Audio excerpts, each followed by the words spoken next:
പിതാവിന്റെയും പുത്രന്റെയും പരിശുദ്ധാത്മാവിന്റെയും നാമത്തിൽ ആമേൻ.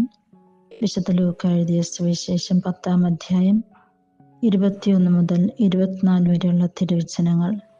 അക്കാലത്ത് പരിശുദ്ധാത്മാവിൽ ആനന്ദിച്ച് യേശു പറഞ്ഞു, സ്വർഗത്തിന്റെയും ഭൂമിയുടെയും കർത്താവായ പിതാവേ, അവിടുത്തെ ഞാൻ സ്തുതിക്കുന്നു.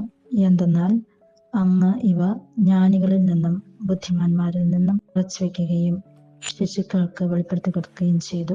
അതേ പിതാവേ, അതായിരുന്നു അവിടുത്തെ അഭിഷ്ടം. എല്ലാ കാര്യങ്ങളും പിതാവ് എന്നെ ഏൽപ്പിച്ചിരിക്കുന്നു.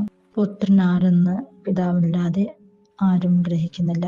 പിതാവ് ആരെന്ന് പുത്രനും പുത്രൻ ആർക്ക് വെളിപ്പെടുത്താൻ ആഗ്രഹിക്കുന്നുവോ അവനും അല്ലാതെ മറ്റാരും ഗ്രഹിക്കുന്നില്ല. അവൻ ശിഷ്യന്മാരുടെ നേരെ തിരിഞ്ഞ് അവരോട് മാത്രമായി പറഞ്ഞു, നിങ്ങൾ കാണുന്ന കണ്ണുകൾ ഭാഗ്യമുള്ളവ. എന്തെന്നാൽ ഞാൻ പറയുന്നു, അനേകം പ്രവാചകന്മാരും രാജാക്കന്മാരും നിങ്ങൾ കാണുന്നവ കാണാൻ ആഗ്രഹിച്ചു, എങ്കിലും കണ്ടില്ല. നിങ്ങൾ കേൾക്കുന്നവ കേൾക്കാൻ ആഗ്രഹിച്ചു, എങ്കിലും കേട്ടില്ല.